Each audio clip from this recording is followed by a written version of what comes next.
Bonjour, je consacre la vidéo d'aujourd'hui à une série d'exercices sur la stratigraphie, les principes stratigraphiques, les lacunes stratigraphiques, les discordances, etc. Place au premier exercice, compléter chaque phrase par le terme convenable. Dans le principe de superposition, chaque strate est plus, donc il faut dire soit plus récente ou bien plus ancienne que la strate qui la recouvre. Toujours, la strate qui est en bas est plus ancienne, et la strate qui est en haut est plus récente. En bas, donc il doit être plus ancienne. Un fossile, etc., permet de dater les strates géologiques. Donc il s'agit de dire soit un fossile stratigraphique, soit un fossile de faciès. Ce sont les deux types de fossiles. Il permet de dater les strates. Alors, lequel permet de dater? C'est le fossile stratigraphique et non pas le fossile de faciès. Je rappelle que le fossile de faciès nous permet de connaître la paléogéographie d'une strate. Troisième phrase, c'est le principe. Donc ici, il faut nommer l'un des principes qui indique qu'une faille est plus récente que la strate qu'elle traverse ou bien qu'elle recoupe. Donc il s'agit du principe de recoupement. Phrase suivante, c'est le principe. Ici, même chose, il faut nommer le principe qui indique que les couches sédimentaires sont à l'origine horizontale. Donc c'est clair, donc par rapport à horizontal, donc il s'agit du principe d'horizontalité. Phrase suivante, dans un paysage sédimentaire montrant des strates plissées et érodées, le plissement est un terme ici à la sédimentation et à l'érosion. Donc on a ici trois événements qu'il faut classer en ordre. Il y a l'érosion, la sédimentation et le plissement, c'est-à-dire la déformation tectonique. Alors quel est le premier événement? C'est toujours la sédimentation. Deuxième événement, c'est la déformation tectonique. Et enfin, l'érosion. Donc il fallait dire que le plissement est postérieur à la sédimentation, alors que la sédimentation, elle était avant l'érosion, donc antérieure à l'érosion. Je continue. Phrase suivante. Tout manque de sédimentation dans une série sédimentaire est interprété comme une. C'est-à-dire s'il y a un manque de sédimentation, alors il s'agit de quoi? D'une lacune stratigraphique. Phrase suivante. Donc il nous manque ici un terme sédimentaire, c'est généralement la superposition d'une séquence sédimentaire régressive sur une séquence sédimentaire transgressive. Alors comment appelle-t-on dans une série géologique une série transgressive suivie d'une série régressive? C'est un cycle, donc ici c'est un cycle sédimentaire. Phrase suivante, un terme basal débute généralement une série transgressive. On connaît ou bien on sait que après une transgression de la mer, il y a toujours dépôt de la première couche qui est grossière. Il s'agit donc d'un conglomérat. Un conglomérat basal, il débute généralement une série transgressive. Phrase suivante. La présence d'un banc où il y a accumulation de fossiles de différents âges indique la présence d'une stratigraphie. Alors lorsqu'il y a un banc, c'est-à-dire un niveau où il y a accumulation de fossiles de différents âges, c'est-à-dire qu'il n'y avait pas de dépôt, il n'y avait pas de sédimentation, il n'y a que ces fossiles, que ceux qui se sédimentent, qui se déposent en absence de dépôt sédimentaire. Donc il s'agit là d'une lacune stratigraphique. Phrase suivante. Une transgression marine se traduit par une élévation du. Donc c'est une transgression, donc la mer devient de plus en plus profonde. Une élévation de quoi? Du niveau marin. Donc niveau marin, donc il faut mettre ici deux termes, niveau marin. Phrase suivante. La superposition d'une strate de faciès ici sur une strate de faciès, il faut compléter, est un indice d'une régression marine. Alors, puisqu'il y a régression, c'est-à-dire que la mer se retire dans un milieu qui était au début marin, qui devient maintenant continental. C'est-à-dire qu'on aura un faciès continental sur un faciès marin. Un faciès continental sur un faciès marin, c'est une régression. On utilise un de faciès pour savoir la paléogéographie d'une strate. Alors, pour connaître la paléogéographie d'une strate, généralement, on utilise des fossiles et c'est un fossile de faciès. Exercice numéro 2. mettre devant chaque phrase vrai ou faux. Première phrase, une discordance angulaire ou parallèle est toujours une lacune stratigraphique. Oui, bien sûr. Lorsqu'il y a discordance soit angulaire soit parallèle, ça veut dire qu'il y avait donc manque de sédimentation, il y avait une érosion, donc le milieu était un continent, absence de sédimentation, présence d'érosion. C'est une lacune stratigraphique. C'est vrai. Le principe de superposition est toujours applicable pour les terrains sédimentaires. Non, il y a des exceptions. Par exemple, si le terrain a été déformé par la tectonique, on ne peut pas appliquer ce principe. Même chose, s'il s'agit donc des terrasses fluviatiles, on ne peut pas appliquer ce principe. Ce sont des exceptions. Phrase suivante. Lorsqu'on a un pluton granitique intrusif au sein d'une formation géologique, on peut affirmer qu'il est plus ancien que cette formation. Oui, presque. Lorsque le granit est intrusif, ça veut dire qu'elle n'était pas là auparavant. Donc il provient de la profondeur du magma profond et il s'introduit au sein de cette formation. Donc il est toujours plus récent que cette formation. C'est vrai. À condition ici qu'aucune des couches de cette formation géologique ne contienne des inclusions de ce granit. S'il y a une couche qui contient des inclusions de ce granit, comme des galets, des gravets, etc., ça veut dire que cette couche doit être donc plus récente que ce massif granitique. Ça veut dire que ce granit a été érodé avant que se forme cette couche. Je passe à la phrase suivante. On peut appliquer le principe de continuité aux strates sédimentaires déformées. Oui, la déformation tectonique, ce n'est pas un obstacle pour appliquer donc la continuité. Une strate plissée est toujours continue, donc on peut l'appliquer. C'est vrai. Si on trouve des galets de basalte dans une couche sédimentaire, alors cette couche est plus récente que le basalte. Eh bien, c'est vrai, c'est le principe d'inclusion. Principe d'inclusion, ça veut dire que ce basalte donc a été érodé, transformé en galets, puis une couche contient ces galets, ça veut dire que cette couche est plus récente que ce basalte.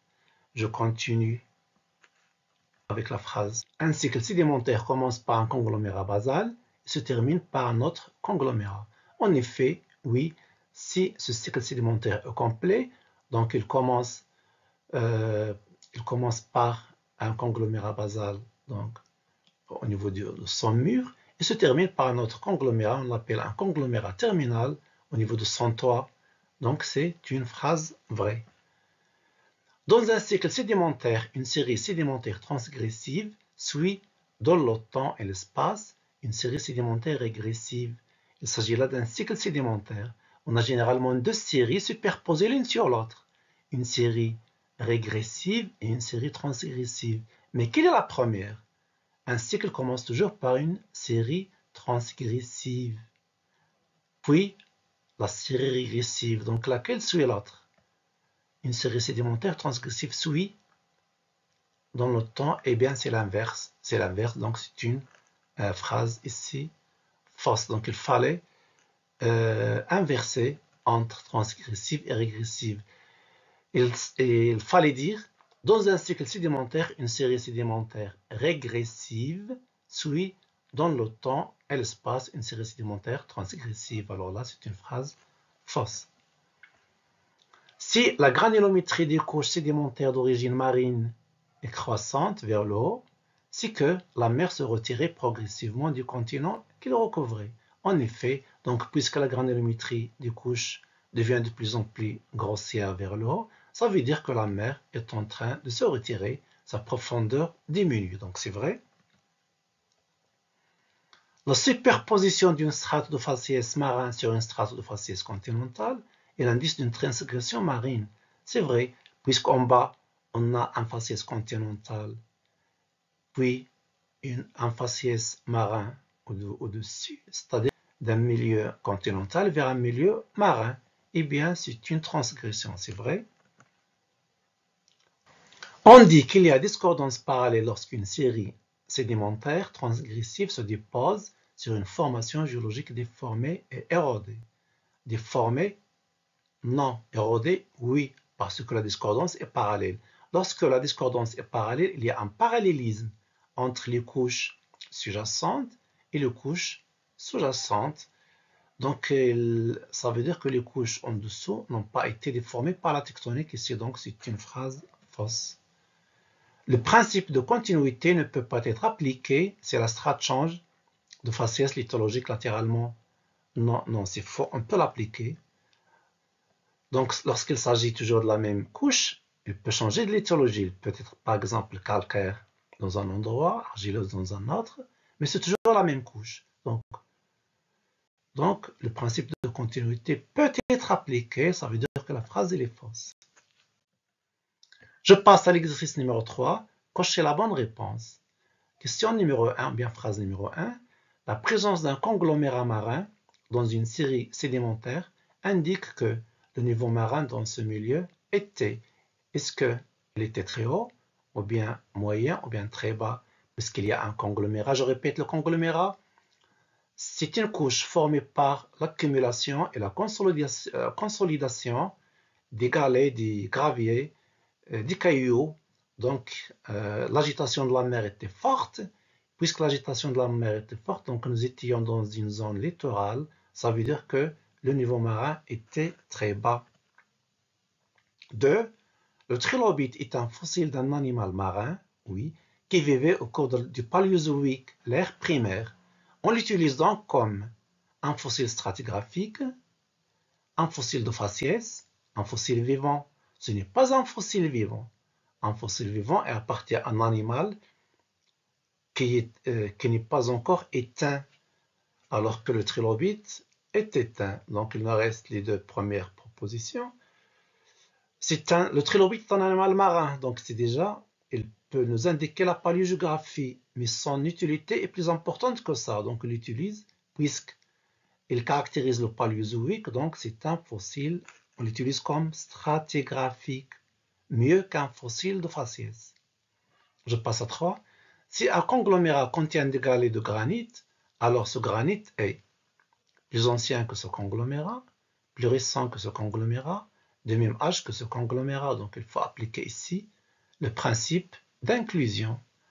Il n'est pas de même âge, donc déjà on élimine la troisième proposition. Un conglomérat qui contient des galets de granit, ça veut dire qu'il est plus récent que ce granit, ça veut dire que ce granit est plus ancien, donc c'est la première proposition. 4. Si la mer avance sur une formation géologique ancienne érodée, la première couche sédimentaire qui pourrait être déposée, c'est généralement, ce n'est pas une couche d'argile parce que à ce moment, le niveau de la mer est encore plus bas, la mer est agitée, l'hydrodynamisme est fort, c'est généralement donc un conglomérat qui est déposé.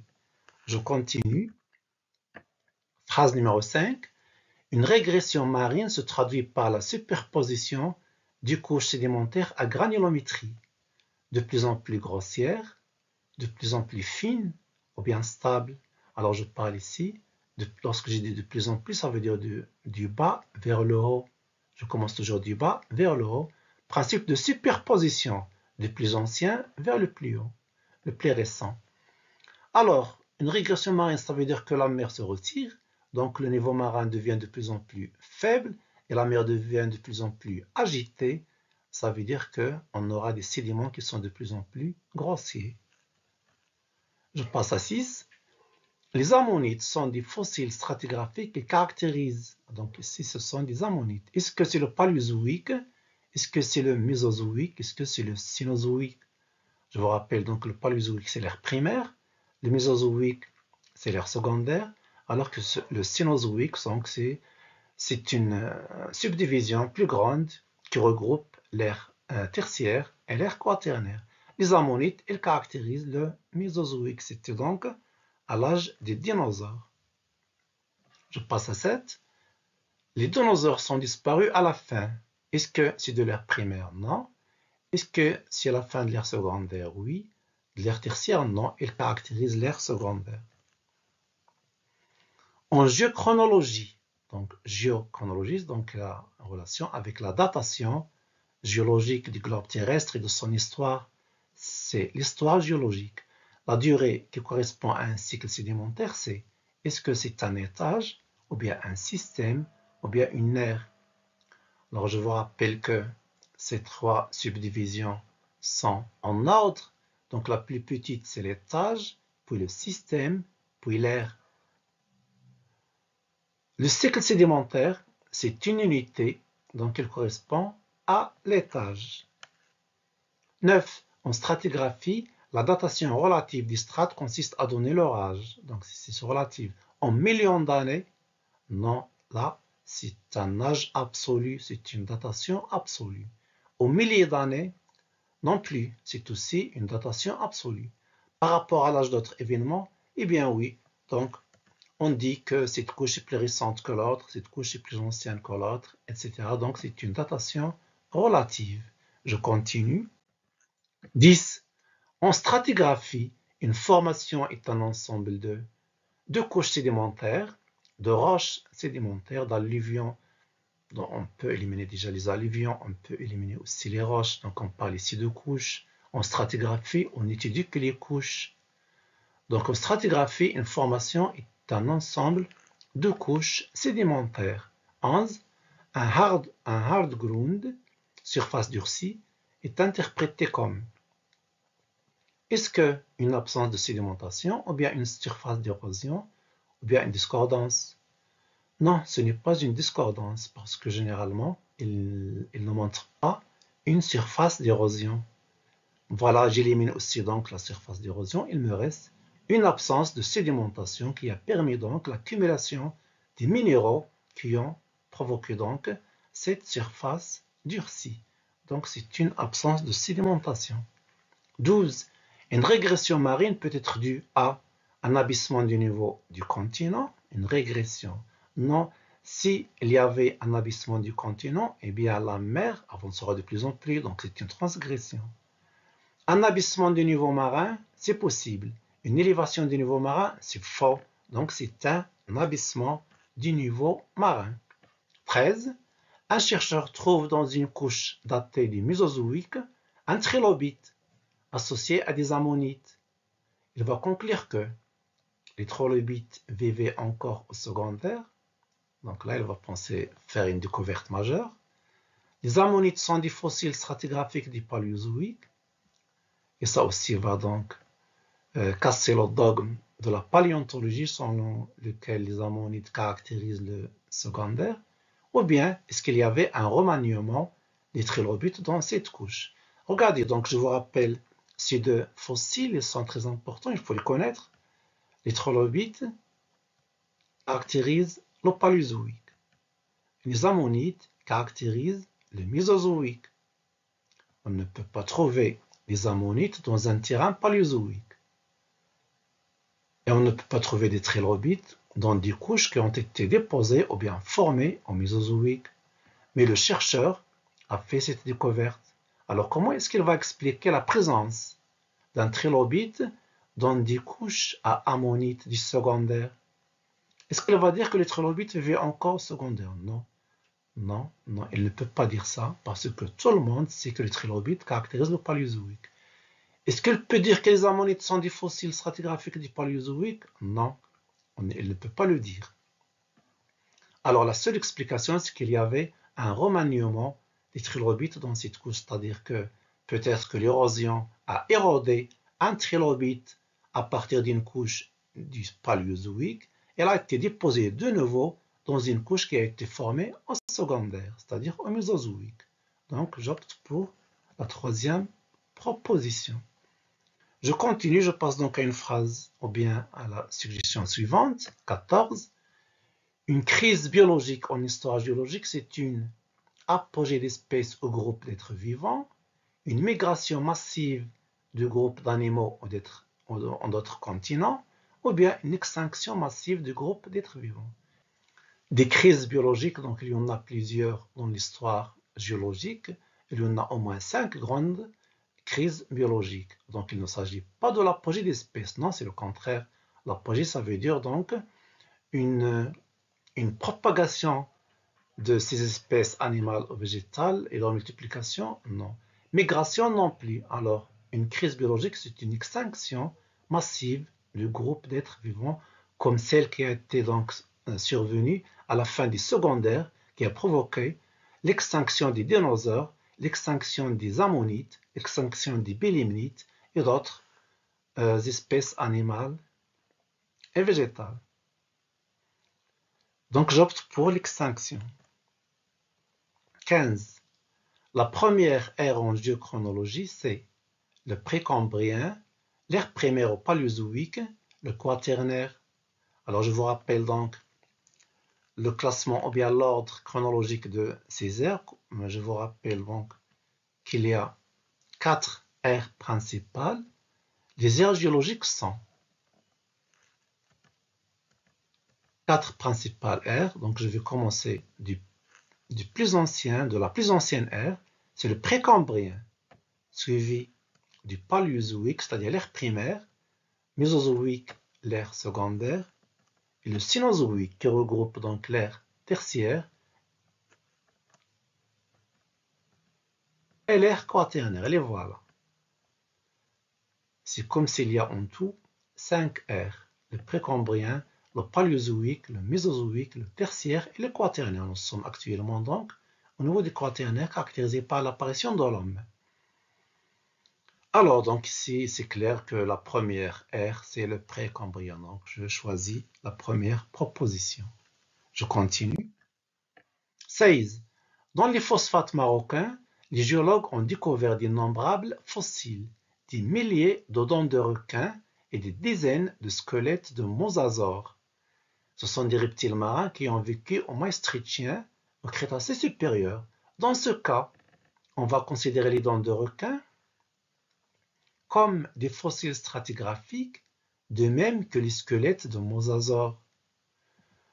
Ici, on n'a pas indiqué les espèces de requins, donc c'est sûr qu'il y avait des espèces de requins qui sont éteintes et qu'on peut considérer comme des fossiles stratigraphiques. Mais lorsqu'on parle des requins en général, ce sont des espèces très anciennes, mais la plupart sont encore vivants actuellement. Ce ne sont pas donc les fossiles stratigraphiques, donc la première proposition est fausse. Deuxième proposition, est-ce qu'on peut considérer les dents de requin des fossiles de faciès? Oui. Et les squelettes de mosasaures des fossiles stratigraphiques? Oui, parce que le mosasaure, lui, il est éteint. Et il n'est celui trouvé donc au Maroc, il vivait au Maastrichtien, donc c'est une petite subdivision du temps. C'est d'ailleurs donc un bon fossile stratigraphique. Donc la deuxième proposition est vraie. Des fossiles stratigraphiques pour les dents de requin? Non. Alors il me reste à indiquer qu'il s'agit donc de la deuxième proposition. 17. En stratigraphie, l'ordre croissant des subdivisions géochronologiques, c'est donc les subdivisions concernant les temps géologiques. Est-ce que c'est l'ère, puis le système, puis l'étage? C'est-à-dire que l'air est plus petit que le système qui est plus petit que l'étage? Non, c'est l'inverse. Est-ce que le système est plus petit que l'étage et l'étage est plus petit que l'air? Non, non, non, non. Est-ce que l'étage est plus petit que le système est plus petit que l'air? Oui, c'est-à-dire que l'étage, c'est une petite subdivision. Plusieurs étages constituent un système et plusieurs systèmes constituent une ère. Donc c'est la troisième proposition. Je passe à 18. Le Jurassique est une subdivision géochronologique liée à l'apogée des dinosaures dans le monde. Est-ce qu'il représente une ère? Non. Donc parmi les aires qu'on vient de voir, il n'y avait pas de Jurassique. Un système ou bien un étage, eh bien c'est un système, il appartient donc à l'ère secondaire, le Mésozoïque. C'est un système, c'est plus grand qu'un étage.